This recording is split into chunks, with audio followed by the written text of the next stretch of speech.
Hello， 大家好啊，我係 Bosco 啊。買樓最緊要睇嗰區有冇升值潛力。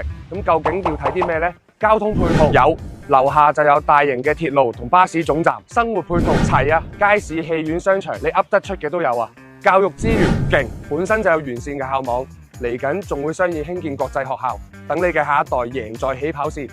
未來發展猛啊，鄰近 CBD， 樓價升值潛力爆晒燈啊！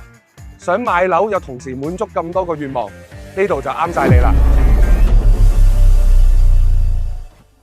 天水圍等咗咁多年，終於等到呢個鐵路站嘅上蓋盤啦。第一期呢就熱賣咗接近1200伙，第二期終於強勢登場啦，成為蛇年後嘅首個鐵路站盤，預計即將就會推售。點解個個都咁關注？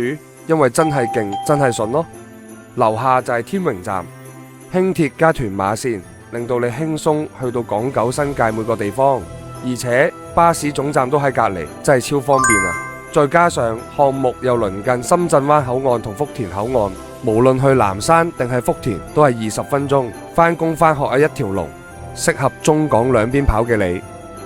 成個天榮站嘅發展項目呢，就總共分為2期，總共1976伙，而第2期呢，就供應525伙，戶型就多元化，大中小戶型都有，總有一款啱你心水。而景觀方面，你想望公園又得，望城市山景又得，中意享受生活嘅你又點可以錯過呢？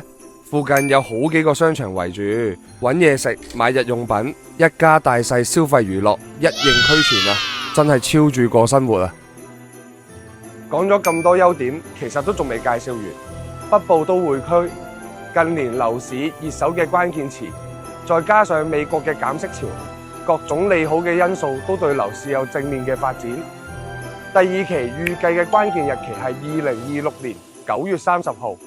心動而又有興趣嘅你，就快啲聯絡我哋，了解更多詳情同細節啦！